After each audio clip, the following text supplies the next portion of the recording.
que están con nosotros. Ya comienza a moverse República Dominicana y todo lo que está dentro. Y así se está moviendo entonces Enfoque Matinal. Esta es una nueva jornada y nosotros estamos con muy buenos bríos para la información de una semana que está cargada y pesadísima. Y a mi derecha e izquierda, dos caballeros de la información que con orgullo les presento.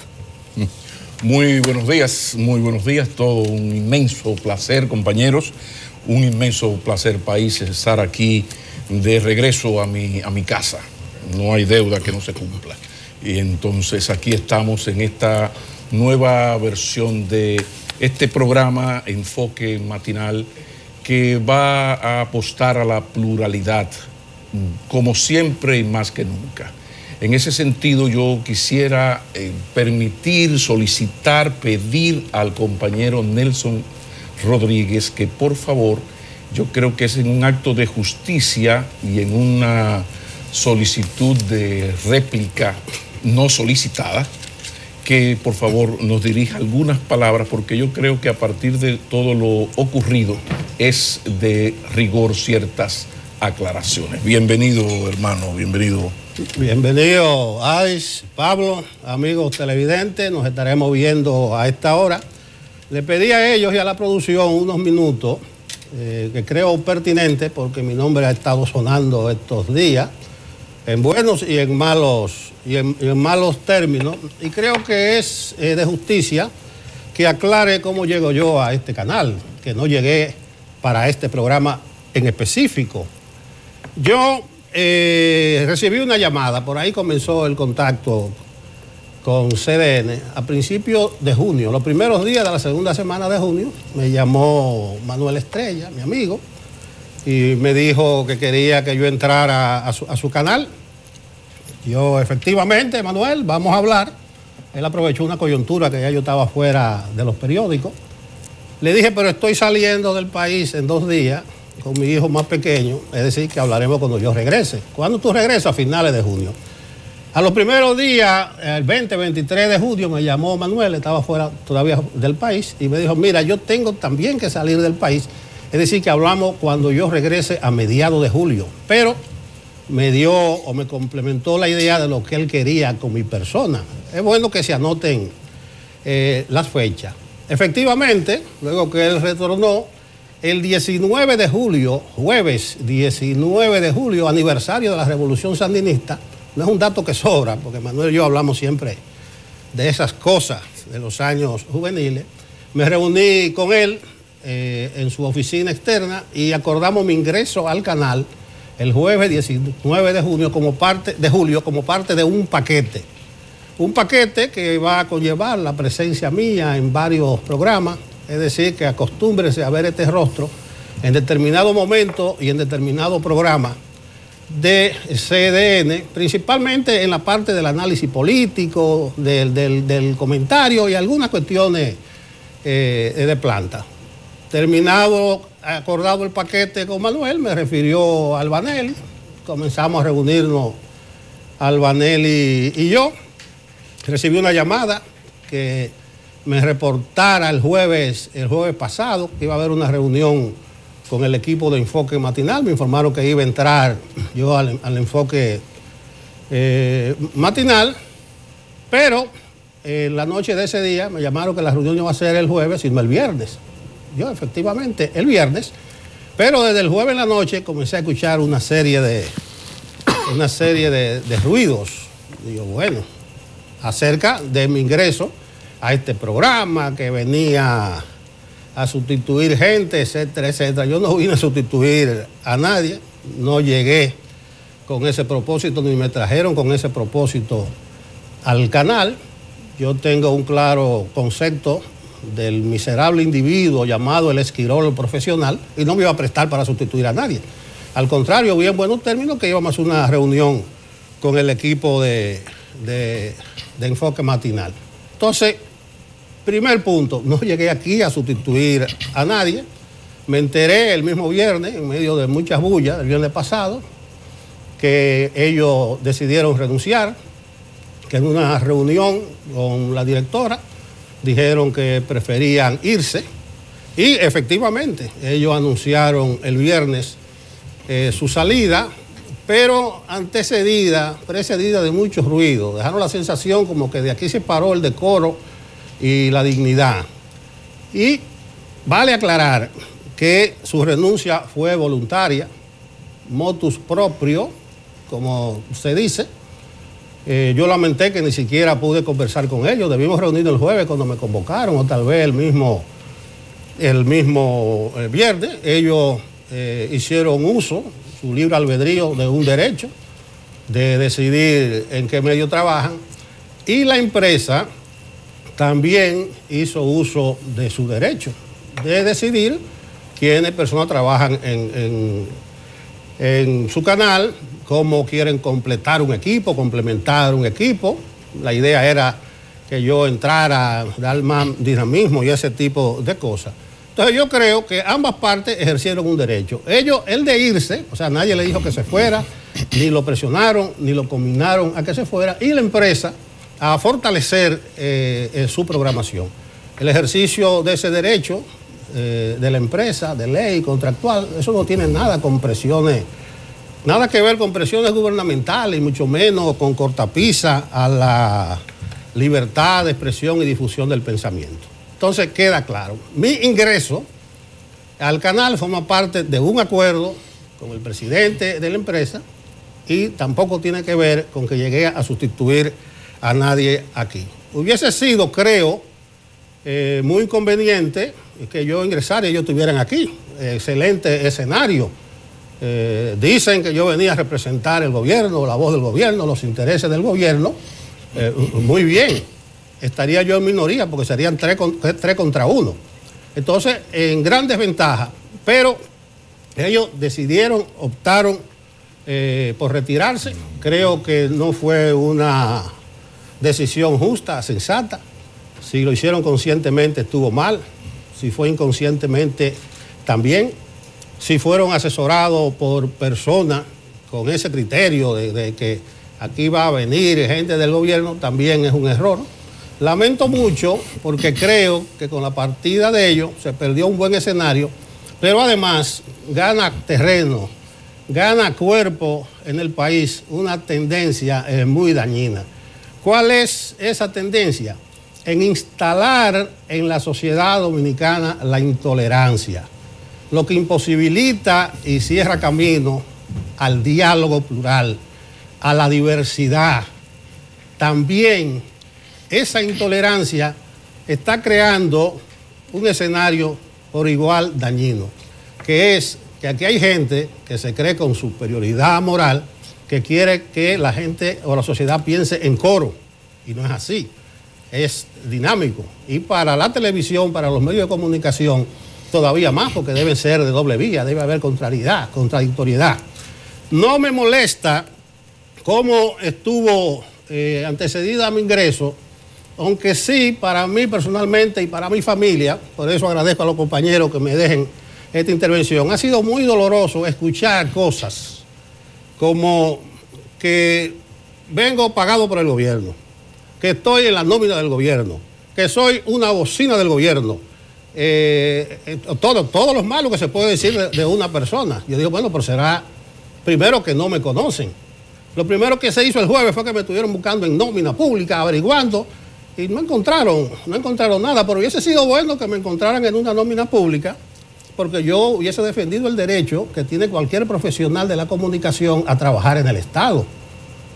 Ahí se está poniendo un estigma, se detracta a la gente, periodistas, comunicadores serios, profesionales, se le etiqueta de bocina, pero ellos ejercen un derecho.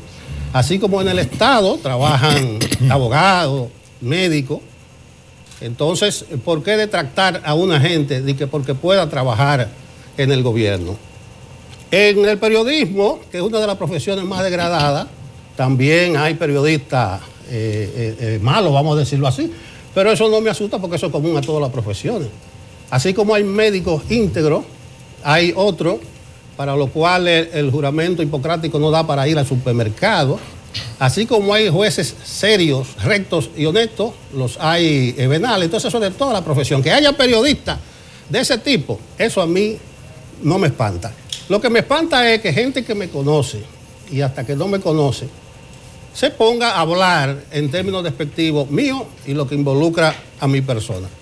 Yo llegué a los medios de comunicación escritos en el 76, estaba en la radio en Santiago, al periódico El Sol. Director era Radamés Gómez Pepín. Posterior, 77, 78, formé parte, entré como corrector al Sol, vale aclararlo. Después formé parte de un equipo brillante del periodismo dominicano. Juan Bolívar Díaz, que era el director. Osvaldo Santana, Bienvenido Álvarez Vega, Quiterio Cedeño, Ramón Colombo, José Alduey Sierra, Sergio Cueto, el Ciste Expósito, en paz descanse. Podía citar más, estaba Cornelia Margarita en las sociales, estaba Gustavo Rodríguez, el Gusta, y Héctor J. Cruz en los deportes, así sucesivamente. Un equipito que jugó momentos estelares en la historia dominicana.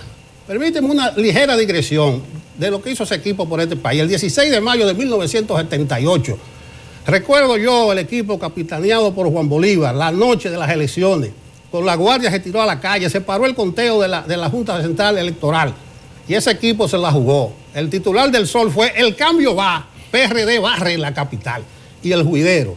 Un atrevimiento porque el conteo se había parado, no se conocían cómputos realmente representativos, pero eso era el tipo de periodismo que se hacía en esos tiempos. Todos salimos huyendo, algunos brincamos en palizá porque decían que la guardia estaba por llegar al periódico El Sol porque ya habían quitado los cristales a radio comercial. Entonces hago la digresión porque ese equipo, la mayoría de hoy vigente y con la misma estampa de seriedad, es que puede hablar por mí. Estaba Percio Maldonado también en ese tiempo, aunque funciones administrativas. Y por ahí ha discurrido mi vida entre gente, Aníbal de Castro, Margarita Cordero, más recientemente Adriano Miguel Tejada de Diario Libre. Entonces no había que empeñarse ni en detractarme, ni en estarme buscando periquito, ni diciendo que yo soy pagado del gobierno. Simplemente había que preguntarle a una de esas personas. Yo tengo más de 40 años en los medios. Y le digo a ustedes, amigos televidentes, si se señala uno solo, porque le voy a simplificar la vida, los que están buscándome falla, no es que yo sea impoluto. Si me encuentran una sola falla ética y moral en el ejercicio de la profesión de más de 40 años, yo no sería digno de estar sentado en esta silla. Entonces, dejemos eso bien claro, porque eso ha sido toda mi vida. A mí me conocen muy bien. Traje un libro aquí, Trauma Electoral, de Juan Bolívar Díaz, que no voy a leer lo que quería, pero es más un reconocimiento como un periodista con dignidad, periodista que renunció en 1973 de la Junta Central Electoral, siendo director de comunicaciones porque hicieron un concurso amañado y había un ambiente feo de concurso IBM, y yo renuncié, yo me fui de allá. Entonces, yo remito a esa gente, como remito también a todos los compañeros que he tenido en las redacciones de periódicos, El Caribe, El Nuevo Diario, El Sol, Última Hora, Diario Libre, cualquiera de esos compañeros que pregúntenle y que me señalen, yo creo que no. Pero como me aconsejaba un amigo, hay una vía más rápida para conocer a la persona, y es la auditoría visual, como él dice. ¿Qué es la auditoría visual? Vean allá en el vecindario donde uno vive, 31 años en el mismo vecindario, 17 en el mismo apartamento. En ese sentido, ¿qué se puede hacer? Mi vida está pegada a la ética, a la moralidad. Lo último es que me acusan de ser enemigo de la Marcha Verde. Una de las personas que se lo quiere, son enemigos de la Marcha Verde. Entonces, eso sí tiene ribete de peligrosidad. Eso se atenta contra mi seguridad y la de mi familia. Porque ¿qué resulta? Gente que no quiso sentarse conmigo a discutir en una mesa y dice que yo soy enemigo de su causa, me está poniendo en manos de la turbamulta. Entonces, hay que aclarar, yo no soy enemigo de la Marcha Verde. Yo, como muchos de la Marcha Verde, lucho sinceramente contra la corrupción, contra la impunidad, por el asentamiento de la vida pública. Y eso está asentado, escrito, porque es otra cosa. Yo tengo una columna diaria donde opino. Todo el mundo debe saber cómo yo opino. Y permítanme esto, compañero. No sé si me estoy extendiendo. No. Ok, pero hoy no, profesor. Yo no soy enemigo de la Marcha Verde. Miren esto. Columna No Respondo, Diario Libre, 30 de octubre del 2015. Eso año y medio antes de que naciera la Marcha Verde. ¿Qué digo yo? La principal crítica a las personas e instituciones que se han autoerigido en rasero moral de toda la sociedad es que su lucha contra la corrupción, un fenómeno de múltiples facetas que toca tanto la vida pública como la privada, es unilateral. Tienen anteojeras como los caballos mañosos para solo ver hacia un lado, por lo que hacen más mal que bien a lo que dicen defender. No hay resultados, solo decepciones y descrédito a esa bandera, o sea, la bandera contra la corrupción y contra la impunidad. Así la sociedad no avanza ni acumula valores positivos. Más para atrás todavía, del surgimiento de la Marcha Verde, que fue en enero del 17, escribía yo sobre la corrupción, sobre la moralidad, y criticando a esos abanderados parcializados de la lucha contra la corrupción, lo siguiente. Esto es 21 de junio del 2013, más de 2 años antes de nacer la Marcha Verde.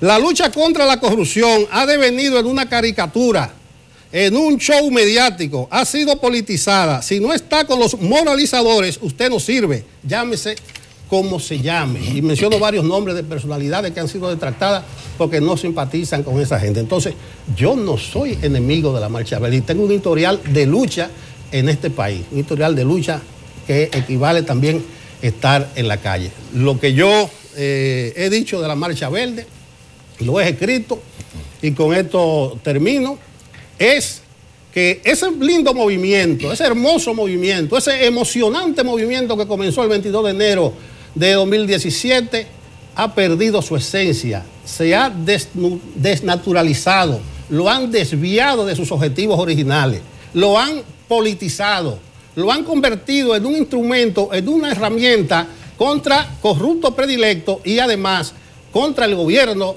y contra el PLD. Lo están encaminando a convertirse en un instrumento electoral cualquiera. Y le he criticado a esa Marcha Verde desde el punto de vista del politólogo, yo soy politólogo, que ese movimiento tendía a la dispersión y al aislamiento porque estaba centrado en una sola consigna, que debía recoger todas las demandas de la sociedad. El pueblo necesita que le hablen de seguridad ciudadana, de empleo, de educación. Y además le criticaba que no tenían una estructura, una cabeza que pudiera dirigir. Entonces iba camino a la dispersión. ¿Eso es ser enemigo de la Marcha Verde? ¿Eso es ser enemigo de la lucha contra la corrupción y contra la impunidad? Yo creo que no. Yo concluyo de la siguiente manera: ante toda la infamia, ante todos los insultos, ante todas las mentiras, citando a Cervantes, la verdad bien puede enfermar, pero no morir del todo. Muchas gracias. Bueno, señores, gracias, Nelson. Yo creo que nos debías y le debías al país esas palabras, porque Martí decía que la mejor forma de decir es hacer, y lo que mejor habla de un ser humano es su comportamiento. Entonces, en este caso, yo cito al dueño de esta empresa cuando me llamó y me invita a participar en Enfoque Matinal, me menciona Nelson Rodríguez, y mi primera reacción es, pero qué bueno que hay un intento de ampliar los participantes, ya seríamos 5. No, es que se ha presentado un problema. Entonces, todo esto que ha ocurrido viene de algo que me gustaría, tú lo mencionaste un poquito, pero me gustaría destacar. Es que un medio de comunicación tiene un compromiso, si va a ser democrático, con la pluralidad. Ustedes se imaginan que si yo estoy en desacuerdo con lo que acaba de afirmar mi compañero Rodríguez sobre la Marcha Verde, qué bueno sería, nos fuéramos a pausa y cuando retornamos, Nelson Rodríguez y este servidor comienzan un debate sobre lo que piensa Nelson y lo que pienso yo sobre la Marcha Verde. De eso se trata este asunto de un programa de opinión, de posiciones encontradas, porque cuántas veces se ha dicho que la verdad es un espejo roto. Pero además hay algo peor todavía, y es ese sentido absoluto de la verdad que se parece mucho al fascismo, para no hablar de esta élite de la moralidad. Y entonces cuando vamos a buscar, vuelvo a Martí, bueno, donde usted vive, de qué usted vive, cómo usted vive.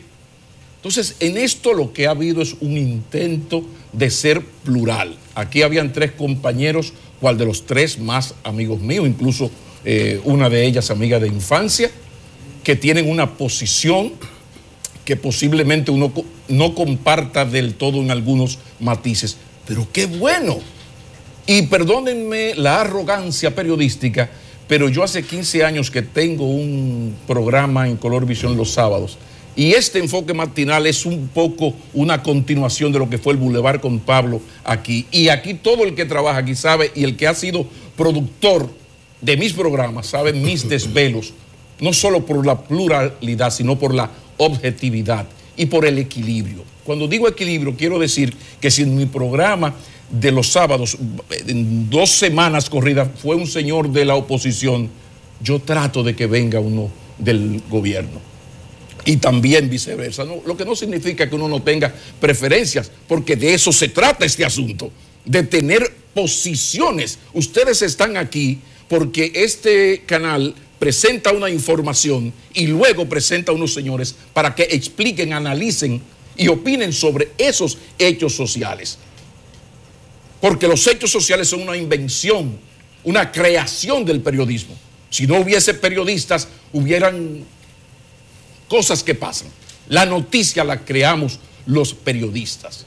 Entonces, aquí lo que ha habido es un intento de ser plural, y es muy triste cuando la gente, a falta de argumentos, se va a los insultos, y sobre todo se va a los insultos a personas como Nelson, que no soy yo quien tiene que hablar por él, porque por él habla su conducta. Y si quiere que le pregunten a los líderes mediáticos que coinciden mucho más con los compañeros que ya no están que con Nelson, ¿quién es Nelson Rodríguez? Comenzando por Juan Bolívar Díaz o Uchi Lora, y si sigo no termino. Así que nosotros estamos aquí para hacer nuestro trabajo. Va a ser nuestra opinión, compartida o no. Ojalá que no estemos de acuerdo, compañeros, y debatamos mucho, porque de eso se trata. Esa unidad en la opinión es otra cosa. Nos ha unido una circunstancia muy particular, pero eso efectivamente implica que un nuevo equipo, de una manera agresiva, de una manera responsable y dinámica, cada día les entrará en la mañana. Estamos contentos de esta jornada. Vamos a una pausa y cuando regresemos el contenido ya manos a la obra.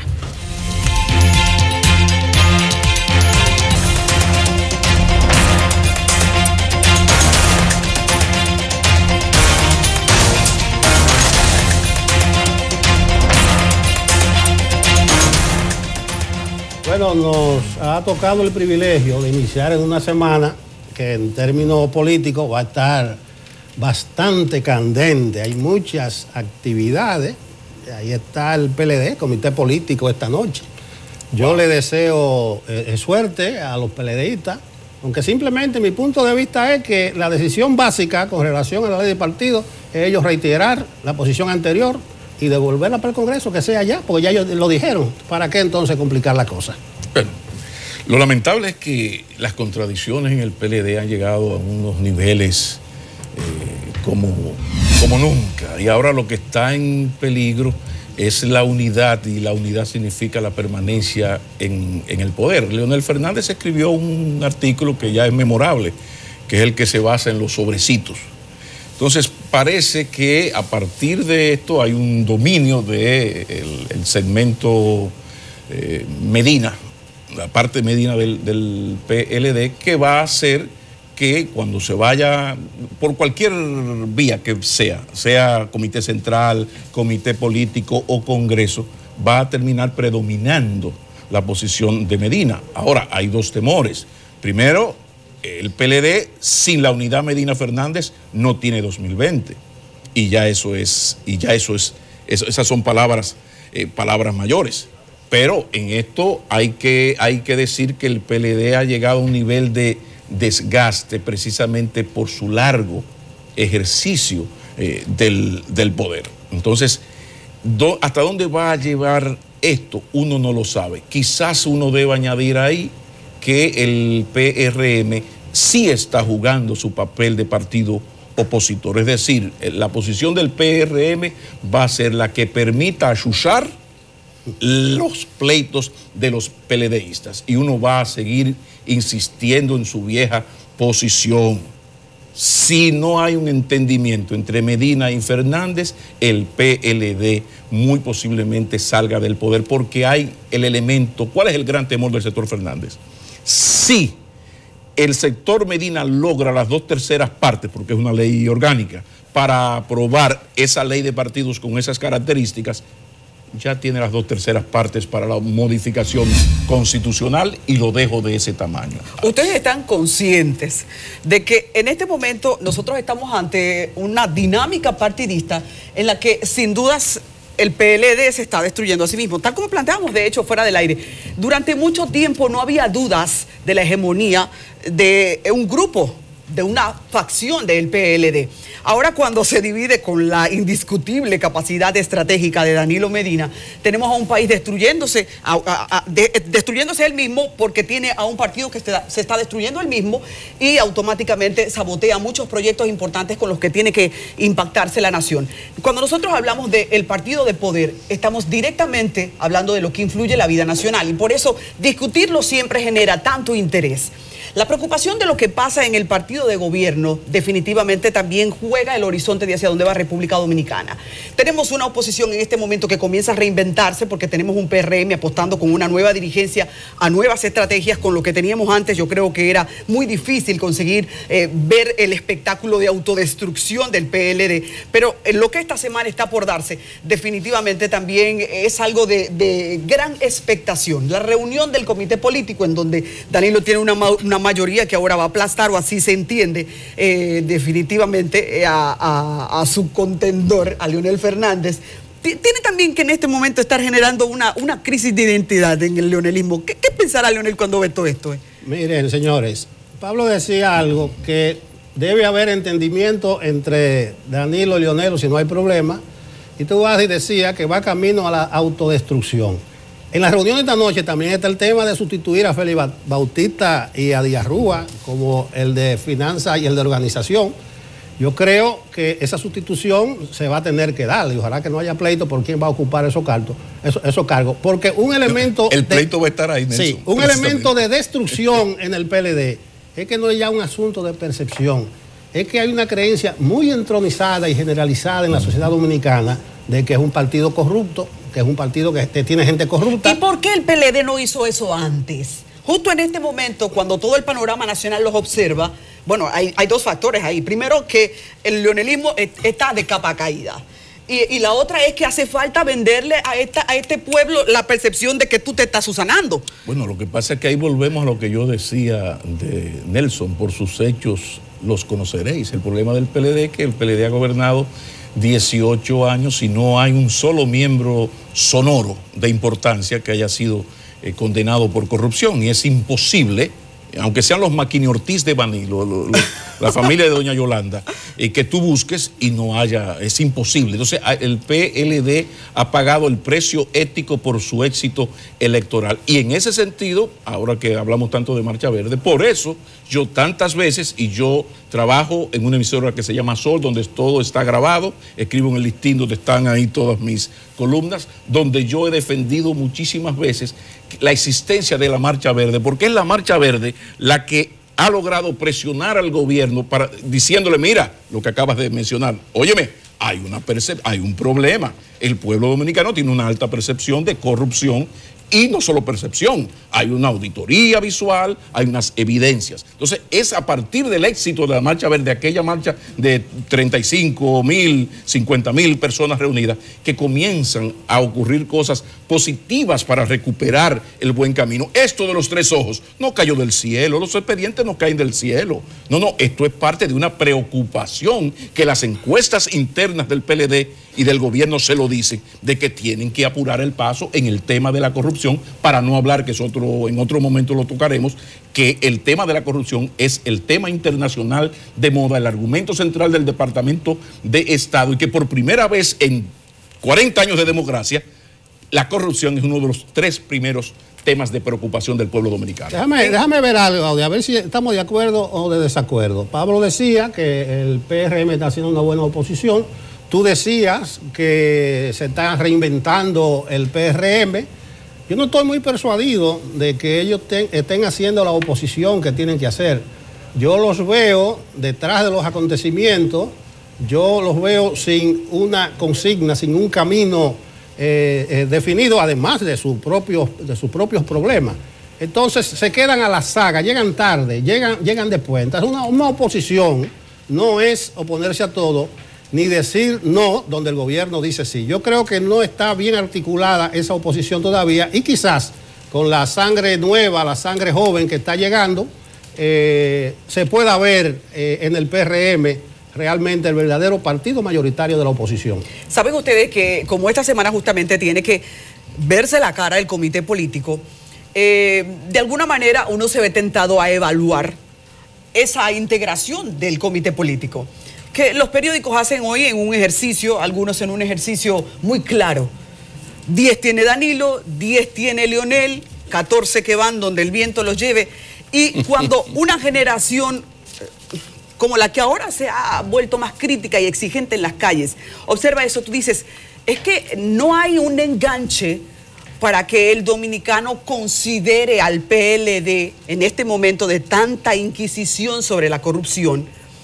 El dominicano que es un nuevo votante, el dominicano que ahora evalúa cómo los mismos medios de comunicación hacemos la práctica de presentar los hechos de corrupción, porque no hay un relevo. Por ejemplo, en el PRM por lo menos se le ha lavado la cara con algunos rostros nuevos y jóvenes, pero el PLD tiene ahí a los veteranos de siempre, que a veces son también los corruptos de siempre, son también los historiadores de siempre, los teóricos de siempre, los de los gobiernos de siempre, y todo eso genera que se llegue a un punto de poca conexión con la gente que ya ha llegado a un punto de incrédula sobre el partido de gobierno. Decía Voltaire que los pueblos solo aprenden sufriendo, no solo los pueblos, también los partidos. Entonces al PLD, que ya va por un 53, venía de un 62, mientras el PLD siga tan arriba de la oposición, va a seguir cometiendo estos errores. Pero un poco me baso en una cita periodística para poner en evidencia la estrategia del PRM políticamente correcto.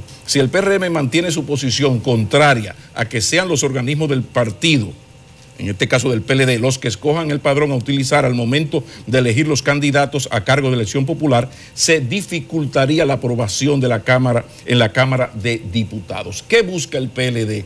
Darle la oportunidad al sector Fernández de que exija un Congreso, porque el Congreso va a significar, va a agudizar esas contradicciones. A eso yo me refería, amén de lo que ya mencionabas, importantísimo, primero de unas primarias más o menos bien organizadas, y esta renovación donde tienen un presidente que es un muchacho de 40 y tantos y una secretaria general de 50. Y hay unas caras nuevas. Farideh Raful es la nueva estrella de la oposición. La menú del PRM. Y es la sobrina de casi todos nosotros, ¿tú entiendes? Entonces, eso está muy bien. Farideh en discurso lidera al presidente. Pero debe decirle algo al PLD, que sabe que tiene que hacer algo, tiene que renovarse, tienen que entenderse estos señores.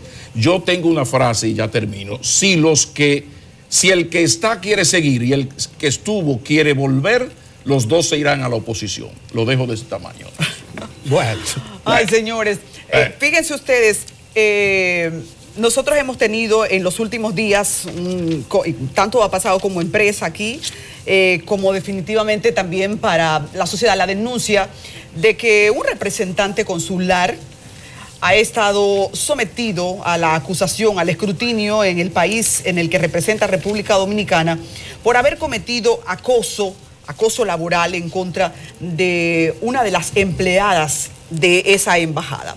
Estamos hablando de que durante 11 años y 7 meses esa mujer estuvo en el cargo, en breve vamos a hablar del tema, y que al llegar ahí el embajador dominicano, él la ha puesto en zozobra y asegura que no solo es a ella, sino también a diferentes empleados que desde ahí han estado ofreciendo sus servicios. El embajador dominicano en Guatemala, Elic Fernández Carrera, de hecho, recientemente ha hecho también una acusación porque decía que CDN había hecho contra él una expresión de injuria. Y nosotros queremos presentar la historia que hemos preparado. Juan Reyes tiene un trabajo que ya anticipadamente resume lo que implica este expediente y las declaraciones del embajador dominicano en Guatemala, un hombre que, repito, allí tiene la fama de haber acusado a esta mujer de hechos que ella niega. De hecho, en breve vamos a presentarla también. Vamos a la historia. Tras comunicarse vía telefónica con la dirección de CDN, Canal 37, Elith Fernández Carrera precisó que tiene una demanda laboral ante la justicia guatemalteca de parte de una ex empleada de la Embajada Dominicana en ese país. El diplomático informó que María Vela Martínez renunció a la posición de secretaria que ocupaba desde hace 12 años. La señora alega que hubo una agresión verbal, que tuvo una discusión y le levantamos la voz, pero ahí en la carta demostramos que ella renunció y tiene una disputa laboral con nosotros, la cual nosotros hemos querido subsanar y a ella no le interesa resolver. En documentos enviados a la redacción de CDN por Fernández Carrera, se puede observar que Vela Martínez declinó a seguir como secretaria y ante la inconformidad con el pago de sus prestaciones, fue a la justicia de su país y se querelló por alegada violencia verbal y psicológica. El papá de ella, Rafael Vela, era chofer de la embajada. Cuando llegó el embajador Octavio Lister, lo liquidó y le hizo un escándalo muy parecido para presionarlo también. La denuncia fue interpuesta en la Fiscalía de la Mujer en Guatemala ante la fiscal Ana Elizabeth Gálvez Morales y en la misma no se precisa ni se presentan documentos que certifiquen alegada violencia física y sexual. Es un problema laboral con una empleada que nosotros estamos esperando para liquidarla. Entonces ella dice que me va a hacer daño para que yo tenga que darle de manera compulsiva lo que le corresponde y nosotros queremos dárselo, pero que sea el tribunal que decida. El embajador Elith Fernández Carrera, al hacer la aclaración, anunció que continuará con el caso y se reserva la posibilidad de demanda contra la dama por daños y perjuicios. Juan Reyes, CDN. En breve entonces nosotros también vamos a contactar con esta mujer, Pablo y Nelson, porque la versión de ella es totalmente distinta. Totalmente distinta. Estamos en contacto, entonces ya en breve el equipo de producción nos pasa la llamada, que desde Guatemala... Lo bueno de esto es que esto está donde tiene que estar, que es en la justicia. Hay una acusación. Hasta ahora esto es un asunto de los medios de comunicación. Él tiene una opinión, él hizo una denuncia, ella hizo una denuncia. De entrada, lo que se tiene seguro es que sí hay un problema en que a partir de sus casi 12 años de trabajo, cuando ella sale, lo que se le da ya no está conforme. Y cuando ella sale de la embajada, lo que sale es insatisfecha por el dinero que ella creía que cree merecer. Ya a partir de ahí, lo que fue un problema laboral de dinero, entonces ya se convierte en lo otro. ¿Qué tanto de verdad o de mentira? ¿Qué tanto sí ocurrió estas molestias? ¿O qué tanto no? Eso no lo sabemos.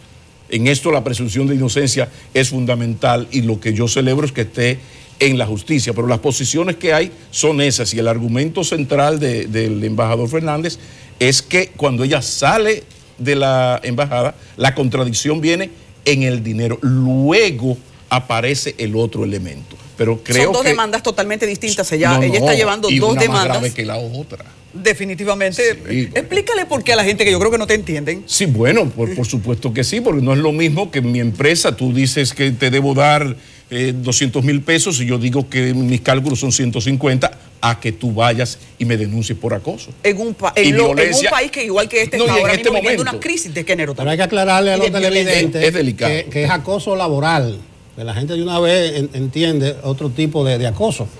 Y yo creo que eso está en la justicia guatemalteca. Ella hizo su denuncia, el expediente está bastante gráfico, los relatos. Ya tenemos a la señora. Ella dice que no puede demostrar esas acusaciones porque ningún empleado se va a prestar a declarar contra ella. Entonces, un problemita complejo. ¿Dónde está la verdad? Fíjense ustedes, ya tenemos a María Dolores Vela, que es la señora que ha denunciado en contra del embajador dominicano en Guatemala, Elith Fernández, en la línea telefónica. María, queremos escuchar de primera mano cuál es exactamente el trabajo judicial que estás reclamando ahí. ¿En qué han consistido esas agresiones hacia tu persona? Buenos días. Sí, Castillo. Buenos días, ¿cómo están? Buenos días. Buenos días, bienvenida. Sabemos, María, que en tu país... ¿Nos escuchas, María? Casi no les escucho. Sí, queremos pedirte tu versión de los hechos. ¿Qué ocurrió? ¿Cuál es tu versión de lo ocurrido en torno al embajador y tu persona? ¿Cuál es tu versión, por favor?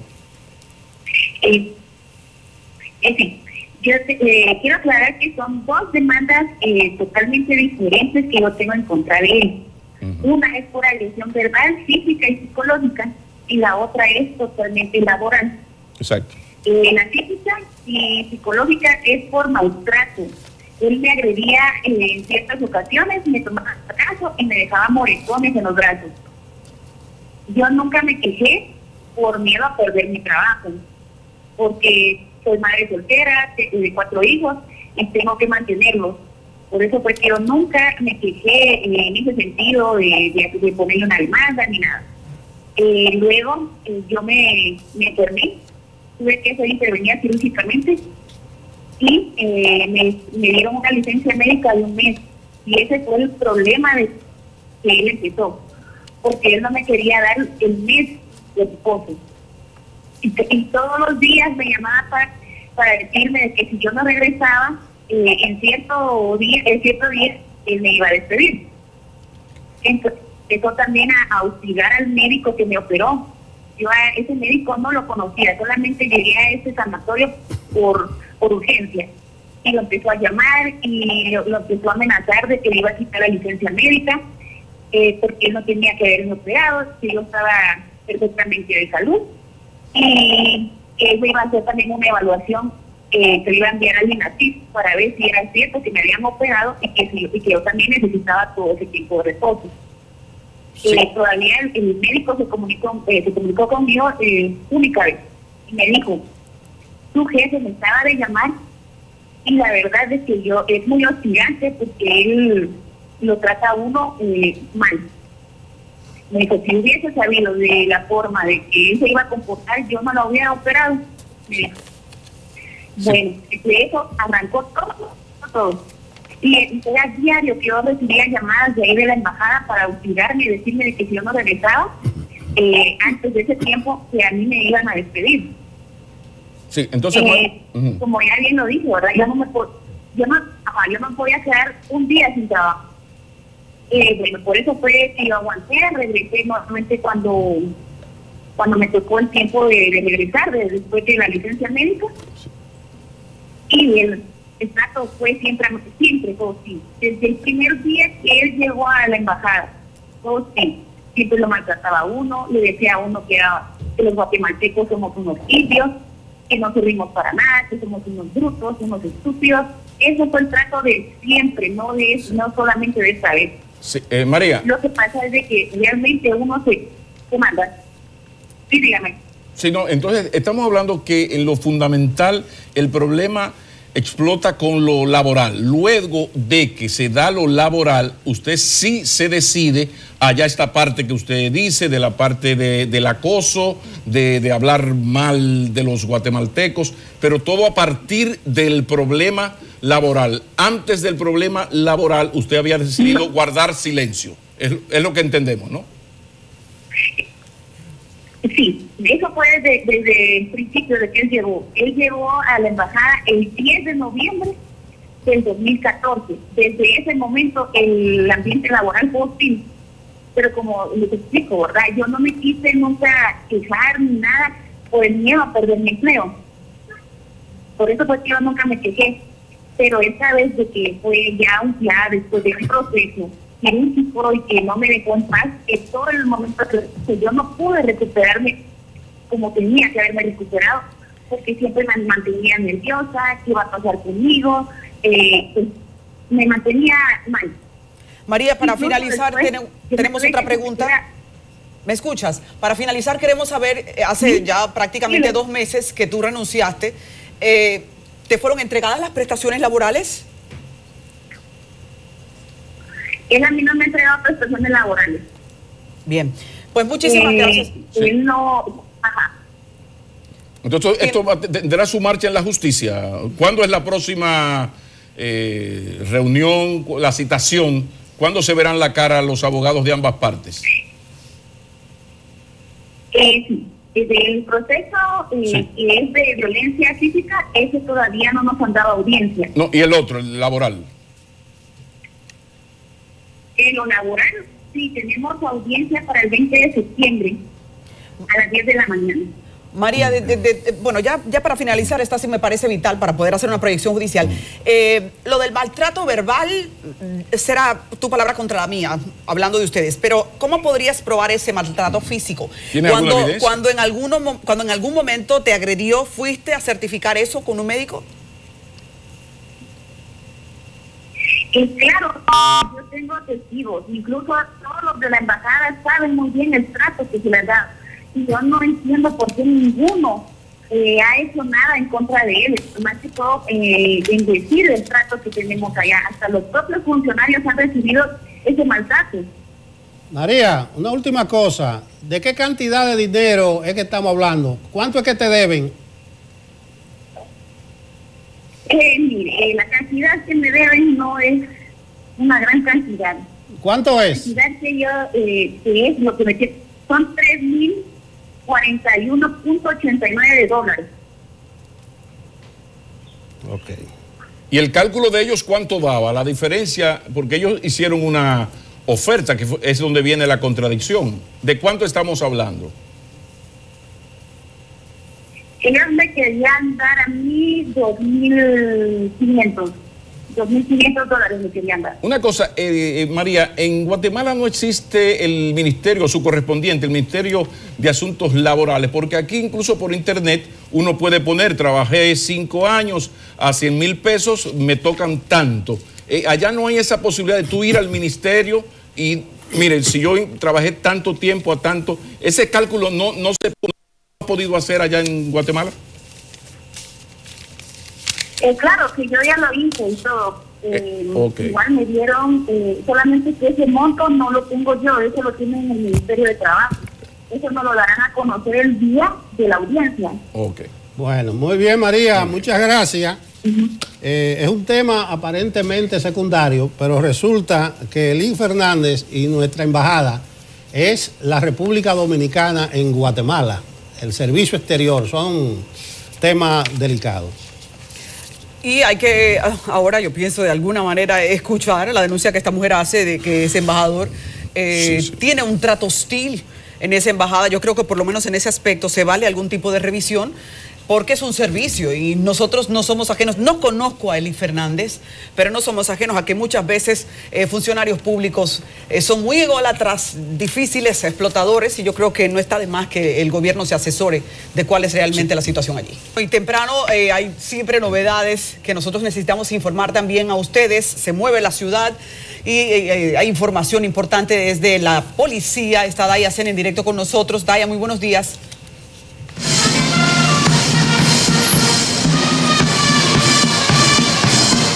Hola, ¿qué tal? Muy buenos días, chicos de Enfoque Matinal. Ciertamente me encuentro desde la Policía Nacional, donde hasta este momento se encuentra reunido el director de la institución del orden, Ney Aldrin Bautista, así como las altas dirigencias de esta institución del orden, dígase también Inspectoría General de la Policía Nacional, donde hasta el momento se está debatiendo también el confuso incidente ocurrido en Atomayor el pasado sábado. Se trata de la muerte del joven Juan José Silvestre Pacheco, de 24 años de edad, quien falleció al recibir varios disparos supuestamente de un oficial de la Policía Nacional en Atomayor. Según versiones del hecho, se produjo luego de que el joven rozara el vehículo del teniente coronel Emilio Corsino Galván, y además en un video que se cuelga en las redes sociales también se observó y se escuchaba cuando varias mujeres le pedían al oficial que no matara al joven, y momentos después se escuchaban también los disparos que impactaron al mismo. La víctima fue llevada al hospital y murió también cuando recibía asistencia médica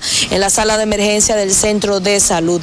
Emilio Corsino Galván supuestamente se entregó ante el Comando Sureste de la Policía Nacional en San Pedro Macorís a pocas horas también de ventilarse el video donde quedaban grabadas las supuestas actuaciones. Las autoridades judiciales y policiales no han dado mayores detalles en el caso. Sin embargo, tenemos información de entero crédito que nos dice que hasta el momento se encuentran también también la inspectoría y el director de la Policía Nacional analizando esta situación y que dentro de pocas horas también será creada una comisión con fines de investigar lo sucedido. Otras de las versiones que ya se daban era que supuestamente el joven que iba en una minivan intentó dar reversa atropellando a un joven que se encontraba dentro de una pasola, producto de lo que también podría haber disparado. Estas son suposiciones que hasta el momento se mantienen, diversas versiones en cuanto al caso, pero ya ampliaremos más detalles ya cuando la Policía Nacional nos dé la información que le estamos solicitando. Ese es el panorama que les puedo presentar hasta el momento. De esta forma yo retorno con ustedes al estudio. Gracias, Ataya. Tengo mucha inquietud porque la versión que este oficial detenido ha ofrecido luego de un video que lo delatara durante todo el fin de semana y lo dejara muy mal parado con la actuación agresiva que tuvo, es que él señala que mandó a detener a esa persona y que la rebeldía de ellos los obligó a disparar. El video no dice eso.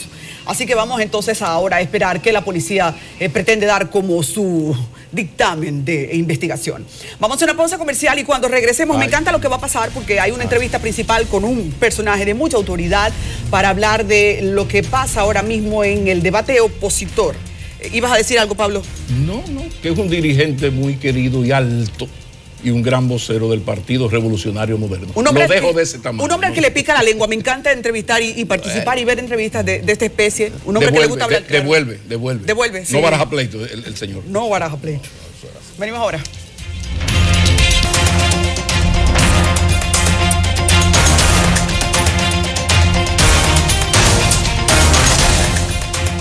Damos la bienvenida en la entrevista central de Enfoque Matinal a una persona que no necesitaría presentación, pero el protocolo lo manda. Eddie Olivares Ortega, jurista de prestigio, abogado, ex miembro de la Junta Central Electoral, dirigente del Partido Revolucionario Moderno y vocero del expresidente constitucional Hipólito Mejía. Buenos días. Buen día, para mí es un gratísimo placer estar con ustedes y conversar con todo el país. Todo un placer, porque a uno le gusta mucho hablar con voces autorizadas, como es tu caso. ¿Cómo está el presidente Hipólito Mejía? ¿Cuál es la opinión de Hipólito Mejía ante todo lo que está ocurriendo? Estoy hablando de, por ejemplo, la posición del Partido Revolucionario Moderno en torno a la ley de partidos en la parte de las primarias, si ya tienen una posición en sintonía con la otra parte del partido. ¿Qué piensa? Y luego tocamos lo de la Marcha Verde, por eso más adelante. Sí. Pero comencemos por ahí. Bueno, lo primero, Hipólito Mejía está muy bien. Está mucho más motivado que nunca a buscar la presidencia de la República. Y en este momento yo estoy plenamente convencido de que se va a juramentar el día 16 de agosto a las 10 de la mañana para hacer la transición que será necesaria en el 2020 para reencauzar al país y reconducirlo después de 16 años consecutivos de gobiernos hegemónicos del Partido de la Liberación Dominicana y de la situación delicada de la economía dominicana que lógicamente siempre en un cambio de gobierno se desnuda la realidad y que va a requerir de la experiencia de un estadista como Hipólito Mejía, quien todo el mundo conoce, sabe la fuerza de voluntad, la firmeza que tiene al tomar las grandes decisiones y además la confianza de todos los sectores del país. Por lo tanto, el presidente Mejía será el presidente de la transición del 20 para gobernar 4 años, solo 4 años, y entonces entregarle el país organizado a quienes los conduzcan a partir del 2024. Está perfectamente bien. A principio del mes de septiembre, el día entre el 1 y el 2, ya estaremos oficialmente anunciando el inicio de la pre-campaña, como la sabe hacer Hipólito Mejía, recorriendo el territorio nacional milímetro a milímetro para conversar con el pueblo, para integrarlo al proyecto y para convertirse en el candidato del Partido Revolucionario Moderno y una gran fuerza que le acompañará. Pero estoy esperando la respuesta. Sí. ¿Sobre? No, se le nota que es yo se lo dije, que es un excelente vocero. ¿Cómo estaba Hipólito Mejía? No, que además por uno siempre le envía saludos al presidente. Sí. La pregunta es que la posición de Hipólito Mejía ante la estrategia del PRM en esto de la ley de partidos y las primarias. Sí. ¿Cuál es su posición? Porque es que en el PRM uno ve que está pasando con lo de la Marcha Verde, que unos que lo apoyan, otros dicen que no. Entonces vamos a ver qué dice Hipólito en ese tema, por favor. Yo quiero complementar un poco lo que dice Pablo sobre la ley de partido, porque eso va y viene, ha dado tanta vuelta, que yo no sé si ahora mismo Hipólito está coincidiendo con Leonel o con Danilo. No, con Leonel nunca, Nelson, ahí no hay ninguna duda, con Leonel nunca. ¿Cuál es la posición en este momento y para mañana? No, Hipólito Mejía se mantiene coherente, contrario a lo que ha ocurrido con el resto del liderazgo político. Que incluye a Abinader, ese resto. Tienen una posición coyuntural. El problema de la ley de partidos ha sido que se sometió en un momento en el que ya se había iniciado la lucha interna. Entonces, más que una buena ley, lo que procuran muchos de nuestros líderes es que la ley le garantice la mejor conveniencia en la lucha interna partidaria. Es una posición coyuntural, de modo que es una ley que será el resultado de una coyuntura política. Por eso es que los expertos electorales y los expertos en reforma siempre recomiendan que cuando tan pronto se cierran unas elecciones, en ese mismo momento deben hacerse las reformas electorales y políticas. ¿Por qué? Porque es el momento en el que no está contaminada por los intereses coyunturales, como ha ocurrido en este caso. De modo que el presidente Mejía mantiene su posición coherente, firme, en cuanto a que la ley de partido debe establecer primarias. Que, por ejemplo, inventos como el de establecer encuestas en una ley de partido, que sería la única ley de partido, por ejemplo, con modalidad de encuesta, acuerdo y demás mecanismos que han sido utilizados para arrebatarle las candidaturas de una manera antidemocrática, es decir, contra el artículo 216 de la Constitución de la República, que establece que los partidos deben funcionar democráticamente, es decir, respetando la democracia interna y con transparencia. Esa es la esencia del artículo 216 de la Constitución de la República, de modo que el presidente Mejía, que en el 2004 sometió una ley de primarias en la que se establecieron primarias abiertas, simultáneas y organizadas por la Junta Central Electoral en el 2004. Y lo que se está discutiendo ahora, ¿lo va a decidir esas primarias la dirección del partido acreditada o se va a un congreso? Que es la parte es por donde está la discusión ahora. El partido... ¿Es la dirección del partido o hay que preguntarle las bases del partido? La dirección ejecutiva, en su primera sesión de la actual dirección del partido, aprobó primarias, es decir, primaria, como única modalidad de elección primaria. Que los partidos decidan si es abierta, cerrada o si... Sí, pero ¿qué instancia del partido? Perdóname, Oliver. Eso está claro. No, el partido no... Es quién va a decidir si, en el caso del comité ejecutivo, o hay que ir a un congreso. El partido no aprobó, no determinó cuál instancia. El partido determinó lo siguiente: primarias. Okay. Eso quiere decir que ese es el mecanismo, no otro, no encuesta, no acuerdos, primaria. Que el partido o los partidos decidan la modalidad, es decir, padrón abierto, cerrado o semiabierto. Que sean simultáneas, es decir, celebradas el mismo día, al mismo tiempo todas. Y el tercero y más importante, que sea organizada por la Junta Central Electoral. El PRM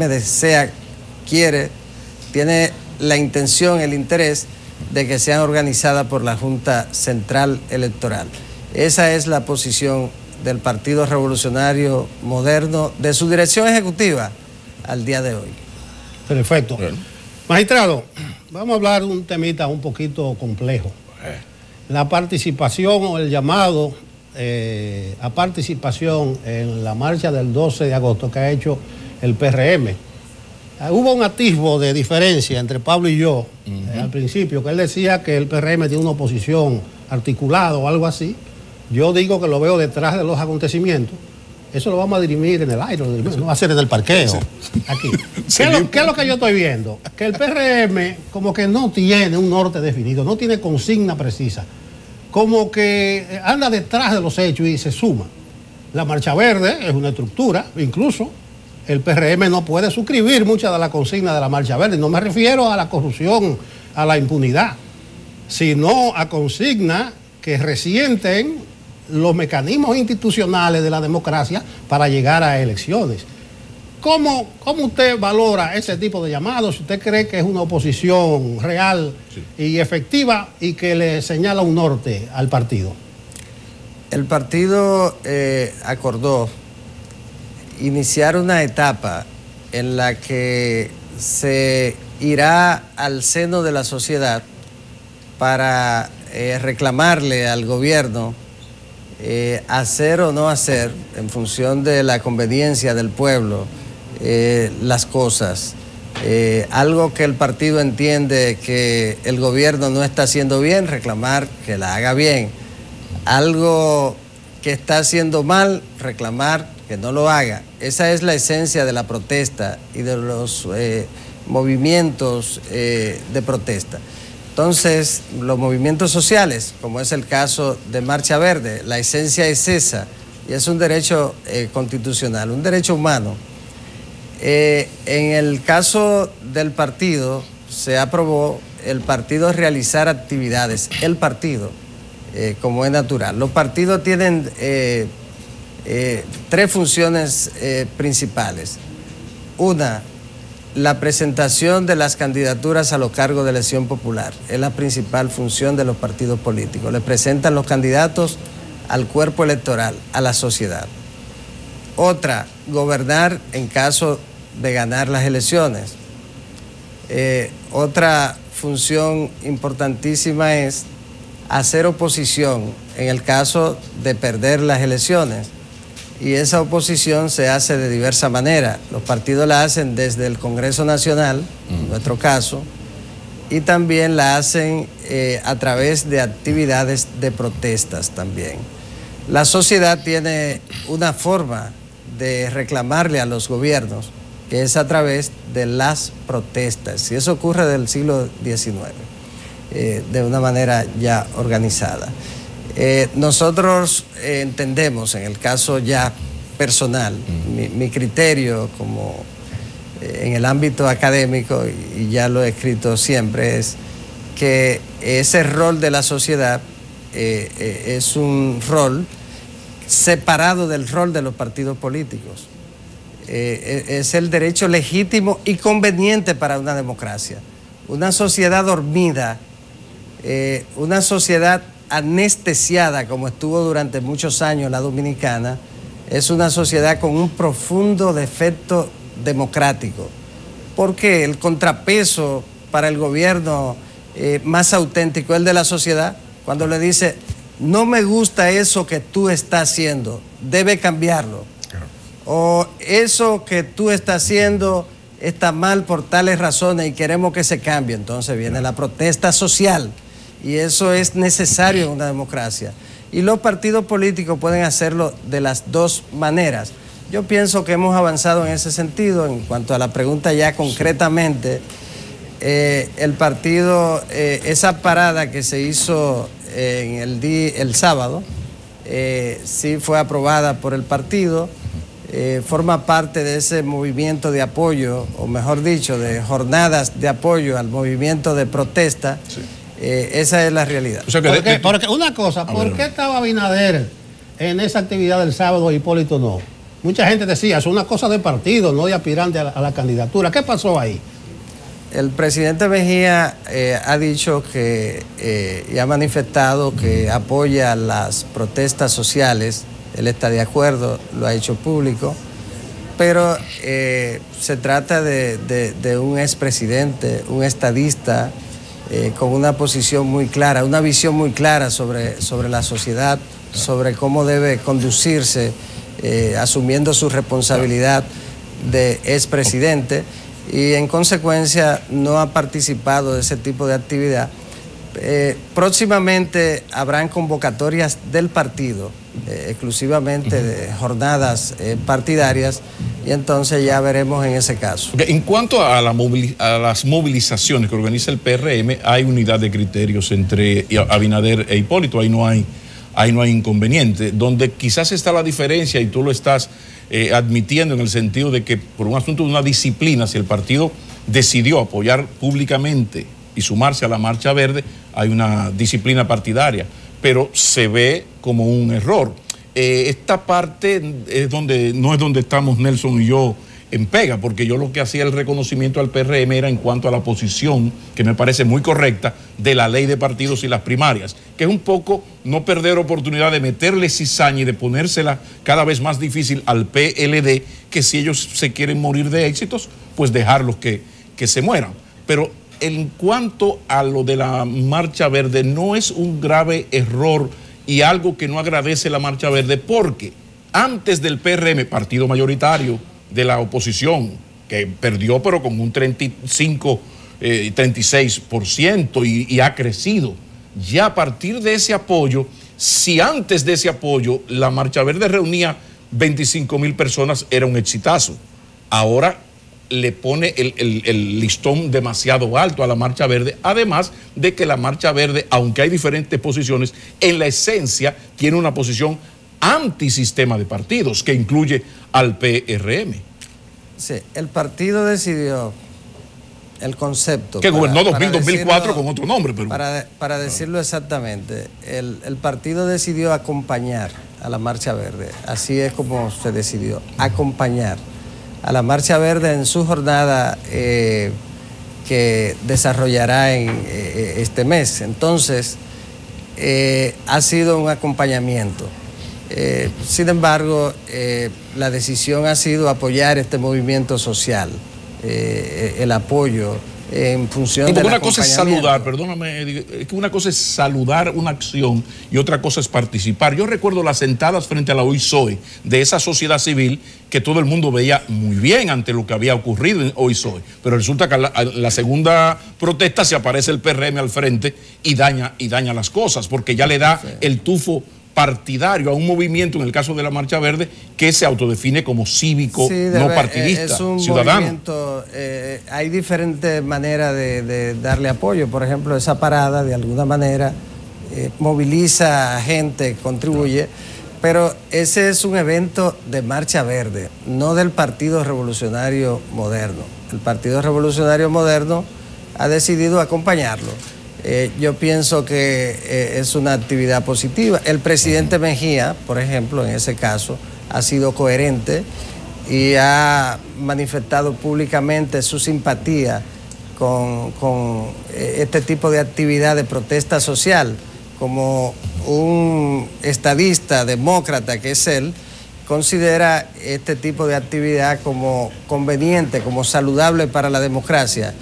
Y por lo tanto, el presidente Mejía le brinda su apoyo sobre esa base. Sin embargo, el criterio, la visión del presidente Mejía es que el propio partido debe desarrollar sus actividades en relación con este tipo de temas. Magistrado, aunque aparente una indelicadeza, porque usted fue miembro de la Junta Central Electoral, yo quiero preguntarle si realmente se le está acabando el tiempo al organismo para organizar los comicios de mayo, de febrero y de mayo de 2020, porque su presidente varias veces ha dicho que tienen el apremio del tiempo y está pendiente incluso la reforma, la ley electoral, que yo creo que ya también hay que olvidarse de esa parte. ¿Cómo usted valora la ruta crítica, como le llamaba usted cuando estaba ahí adentro? El magistrado Castaños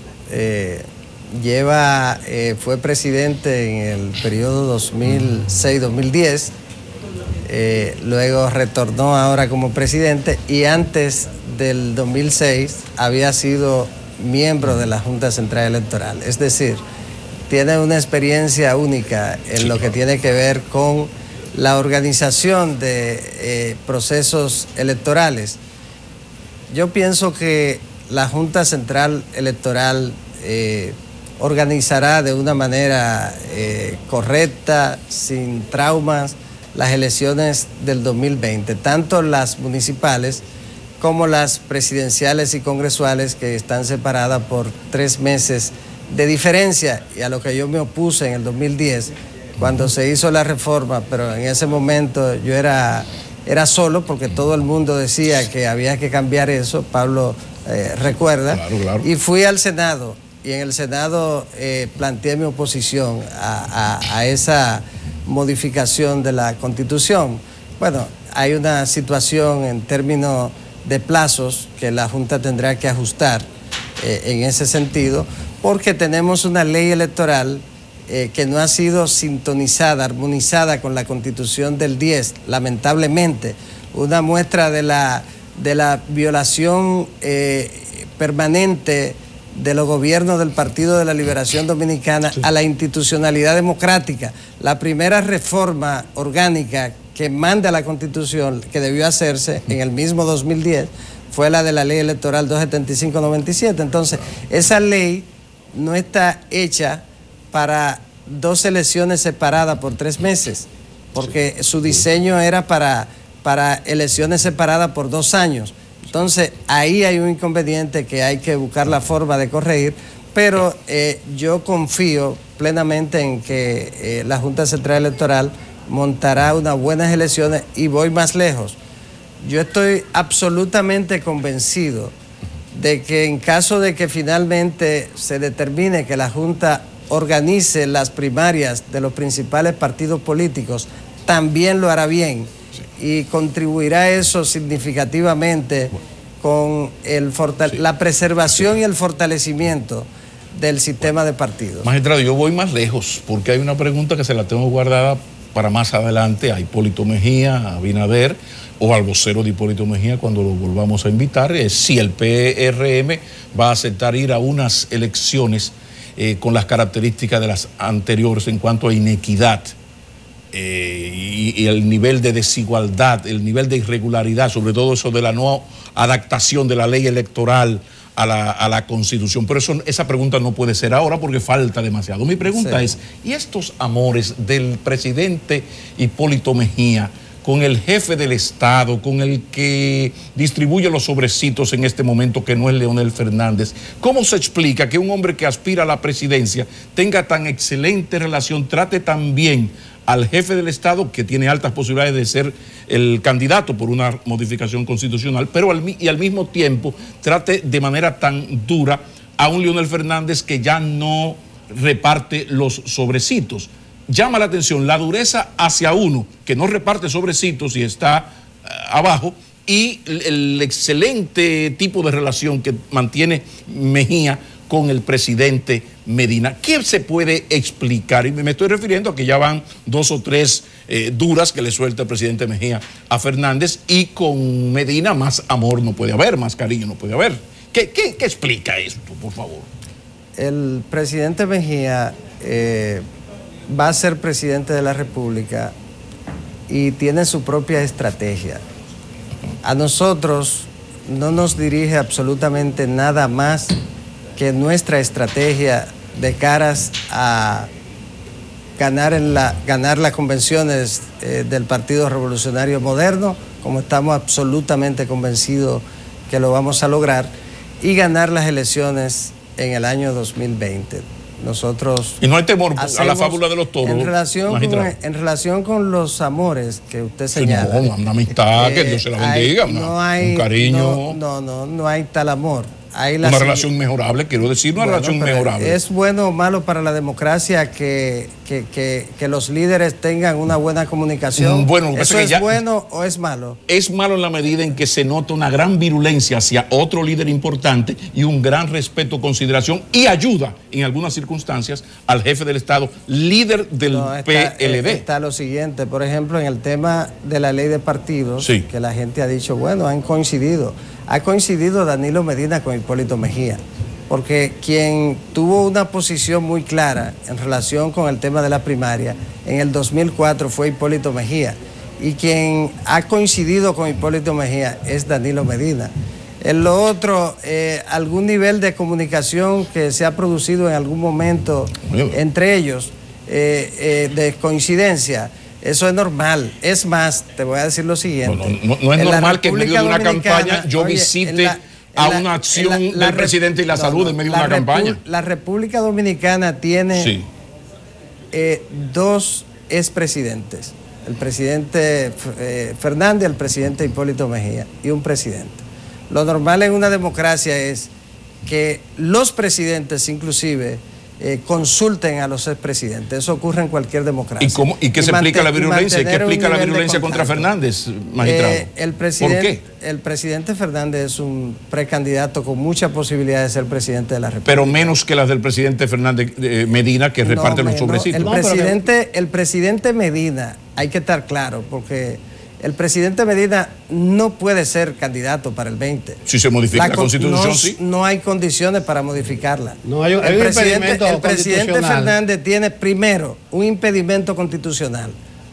El presidente Medina, el presidente Fernández no lo tiene, que además es el presidente del Partido de la Liberación Dominicana y responsable de estos 16 años de desgobierno PLD. No, quítele. Ese es un diseño. Quítele los últimos cuatro, los últimos seis. Ese es un diseño del presidente Leonel Fernández, que dijo que pretendía que el Partido de la Liberación Dominicana se mantuviera en el poder hasta el 2044. Hace 6 años que gobierna Medina, magistrado. Lo dijo él. Sí, pero que hace 6 años que el que gobierna es Medina, no confundan los toros como en el 16. Sí, pero nosotros, en este momento, nuestro adversario se llama el Partido de la Liberación Dominicana, Leonel Fernández y Danilo Medina. En este caso, Leonel Fernández es un potencial candidato presidencial y en lo que tiene que ver con la competencia contra Leonel Fernández, el presidente Hipólito Mejía ha dado un avance de esa competencia. De modo que para nosotros está absolutamente descartada. Para el presidente Hipólito Mejía, y lo voy a decir de una manera categórica, para el presidente Hipólito Mejía está absolutamente descartada cualquier posibilidad de que el presidente Danilo Medina reforme la Constitución y se reelija. Está descartado. Nosotros estamos enfrentando a los que tienen posibilidad de ser candidatos y vamos a hacer la oposición firme que requieren las circunstancias, pero en lo que nosotros estamos enfocados en este momento es en ganar la candidatura por el Partido Revolucionario Moderno y derrotar al Partido de la Liberación Dominicana en el 20 para reconducir este país que se encuentra en una situación muy difícil como consecuencia de 16 años de gobierno hegemónico que han endeudado al país a un nivel tal de que para recuperar la economía va a ser necesario un presidente experimentado como Hipólito Mejía, con decisiones firmes para tomar las decisiones que sean necesarias y que va a ser necesario en el 2020. Ese es nuestro objetivo y no nos dirige nadie. Nosotros somos los que determinamos hacia dónde vamos. A la fábula del toro me remito. Bien, vamos a dar las gracias al magistrado Eddie Olivares por su comparecencia en esta mañana. Se nos quedó algo, pero será para la próxima, porque aquí hacen más señas que un amé con hambre al mediodía. Y es que usted es el vocero de Hipólito, un hombre de tal incontinencia verbal que yo no sé cuál es su desempeño, pero será para una próxima ocasión. Seguimos con el programa Enfoque Matinal. Gracias.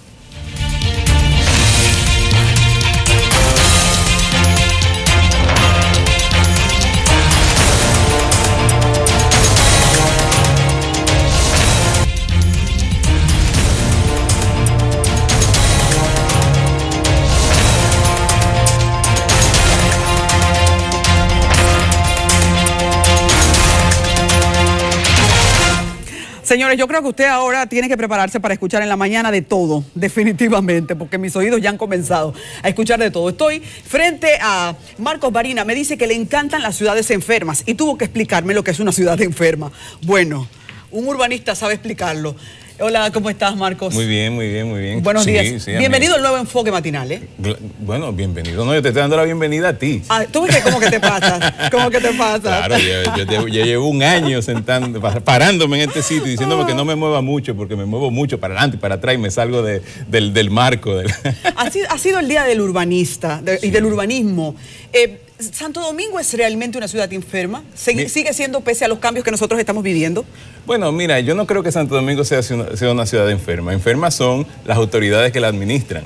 Yo creo que nosotros tenemos una ciudad con una estructura urbana envidiable, con una ubicación que cualquier otra ciudad de Latinoamérica y del mundo quisiera tener. O sea, estar frente al mar Caribe, en estas terrazas geológicas que van bajando hacia el mar, que han sido las verdaderas administradoras de la ciudad, porque esas mismas terrazas y esa pendiente que va hacia el mar es la que se lleva las aguas estancadas, las aguas servidas, el smog.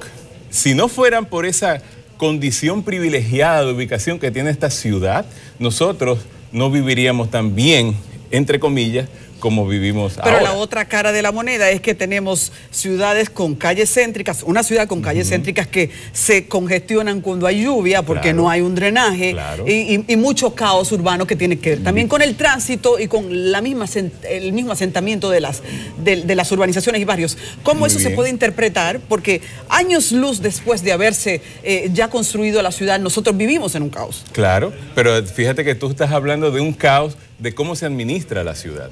O sea, la ciudad de Santo Domingo tiene, no solamente desde el punto de vista de su ubicación física, geológica, ambiental, sino también la misma estructura urbana de la ciudad. Es una estructura urbana envidiable. Pocas ciudades en Latinoamérica tienen 30 kilómetros de frente marino. Pocas ciudades de Latinoamérica tienen una trama vial tan armónica como tiene la ciudad de Santo Domingo. Pero ¿qué pasa? La ciudad de Santo Domingo ha estado creciendo de una manera incontrolada en los últimos 40 años. Lo que ha llevado al caos en el que estamos viviendo ahora. Pero eso no es un producto de la condición física de la ciudad o de su condición geológica, es un producto de la falta de planificación que hay en la ciudad. Yo siempre he dicho que uno de los aspectos que realmente necesita nuestro país... Yo creo que tú te estás pasando, porque nosotros tenemos en todas nuestras alcaldías un departamento de planeamiento urbano. Sí. Esa gente, o sea, ellos se están tragando el cheque, porque tú me estás hablando de una falta de planificación. No, porque fíjate, los departamentos de planificación urbana son departamentos técnicos. La parte que tiene que ver con la técnica no es lo que ha generado el problema en la ciudad de Santo Domingo. Si nos lleváramos de los planes que se han hecho en esta ciudad, desde que somos realmente una sociedad democrática, desde los años 60, si nos lleváramos esos planes, nosotros seríamos una ciudad perfecta, una ciudad envidiable. Los técnicos han hecho los planes necesarios para que esta ciudad funcione como debe funcionar. ¿Cuál sería la medicina? No han llevado esos planes a ejecución han sido las autoridades que han administrado la ciudad, que han tenido la falta de liderazgo de hacer que estos planes y estas condiciones físicas y geológicas que te expliqué de la ciudad, que en conjunto deberían de hacer una ciudad con una calidad de vida muy positiva, no han podido lograr que esos dos elementos sean armónicos y por tanto ese liderazgo falta.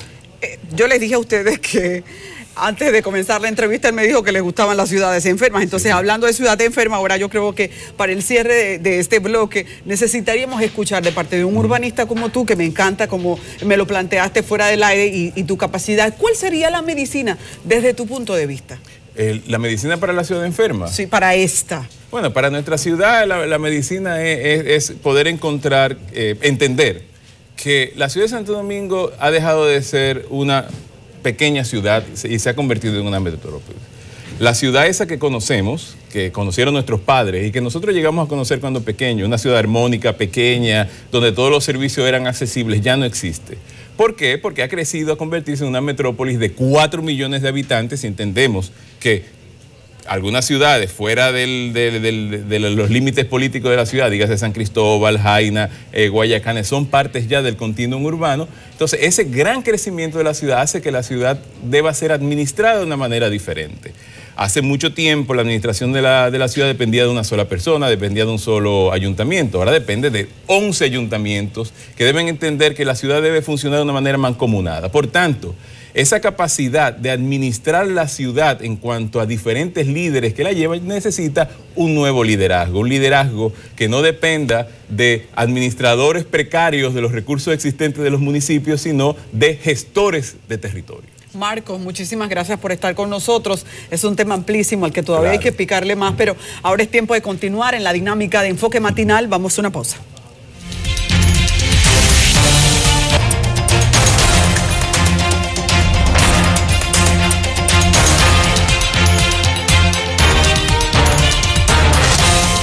La administración de una embajada es un asunto muy delicado para cualquier gobierno.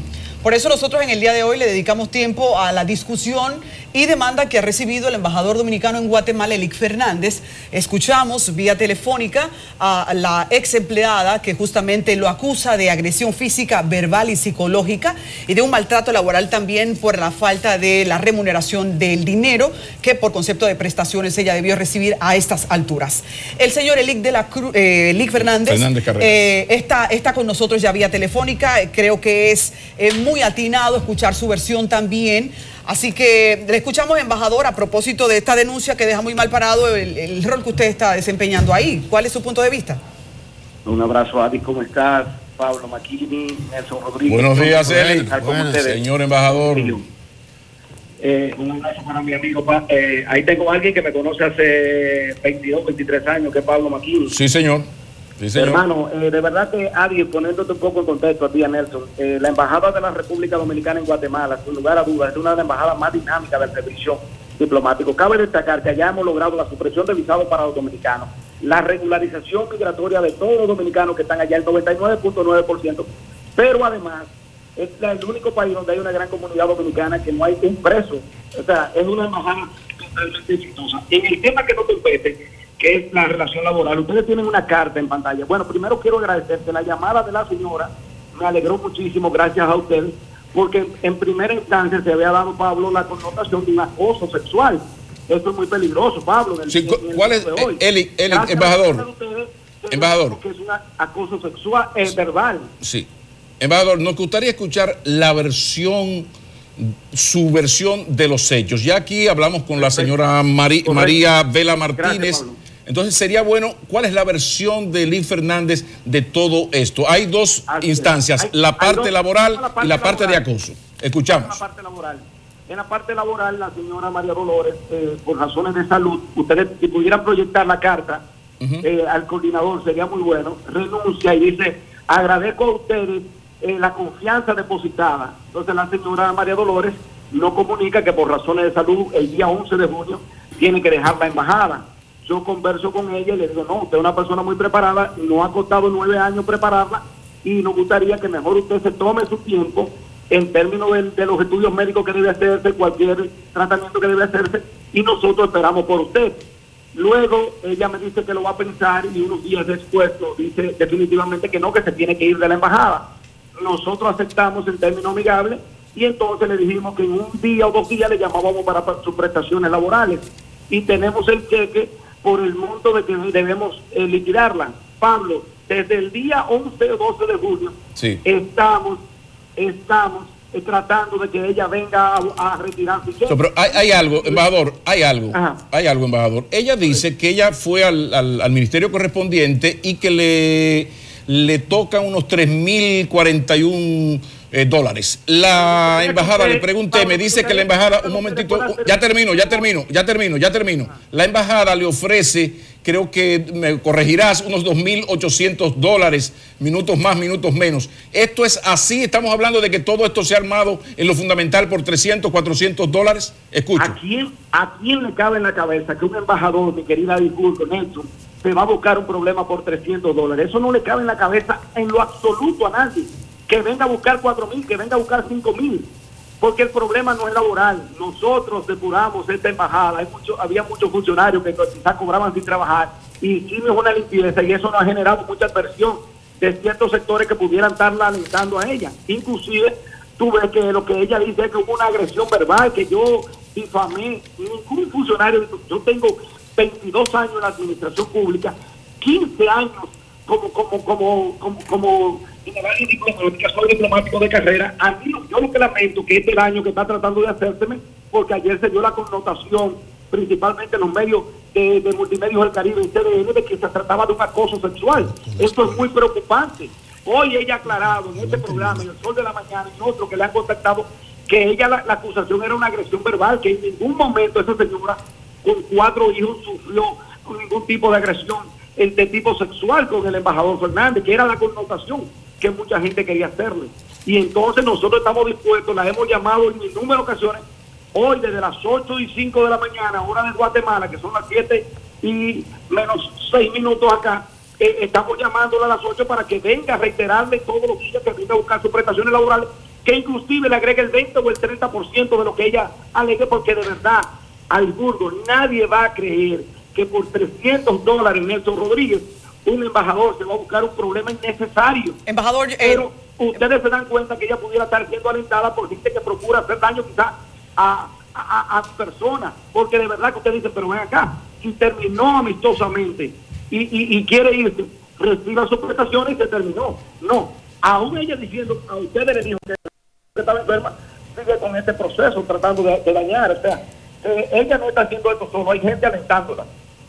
Embajador, nos están pidiendo ya que terminemos por el asunto del tiempo, pero no puedo cerrar la entrevista, la llamada telefónica, sin preguntar. Lo de la demanda laboral, hasta ahí lo entendemos. Pero díganos en brevísimas palabras, lo del acoso físico, porque ya ahí me asusto. Un acoso físico de moratones y de agresión verbal constante en la embajada. Rápidamente podría decirnos. Eso nunca ocurrió, nunca ocurrió. Cuando hay una demanda en términos laborales, se utilizan subterfugios de tratar de cosas, pero inclusive no hay una demanda laboral. La primera audiencia de conciliación, le digo a ella, a ustedes, que es el 20 de septiembre, pero nosotros nunca queremos llegar a la parte de ir al Ministerio de Trabajo ni nada, porque a un embajador no le conviene verse envuelto en escándalo, sino que preferimos pagarle a ella para subsanar esto. Bien, y reitero, ella se niega a aceptar sus prestaciones laborales por el monto que ella quiera, porque de verdad lo que se persigue, y ya toda la población está escribiendo los comentarios, son 90 días a favor de mi persona. Eli Fernández, familia, buenas. Pablo, no tengo mi esposa, dos niñas y mucha gente que cree apuesta a mí, y de verdad que es lamentable, porque lo que se está buscando es que yo termine cancelado y con una carrera de 15 años en el servicio diplomático termine yo siendo un bandido cuando por una cuestión de prestaciones laborales. Reitero, agradezco a la coordinación que llame el señor Guante, coordinador, a ella y le diga, pero que la embajada le está llamando al embajador Fernández para que busquen el cheque, y ella pone todos los días una excusa para no retirar sus prestaciones laborales, que de eso que se trata para concluir este proceso.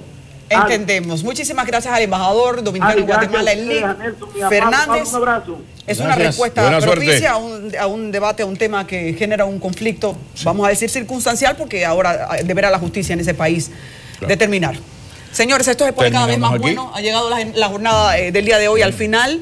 Las tensiones de un comienzo que hubiésemos querido fuese distinto, pero la gente, yo pienso que puede de ahora en adelante contar con una información veraz, objetiva y muy plural aquí en la mañana. Estamos contentos, fuera del aire nos llevamos de una manera excepcional. Cuando yo conocí a estos dos hombres me quedé muy impresionada porque tienen un gran dinamismo, capacidad incuestionable y aparte de eso, don de gente. Bueno, la directora quedó loca de contenta.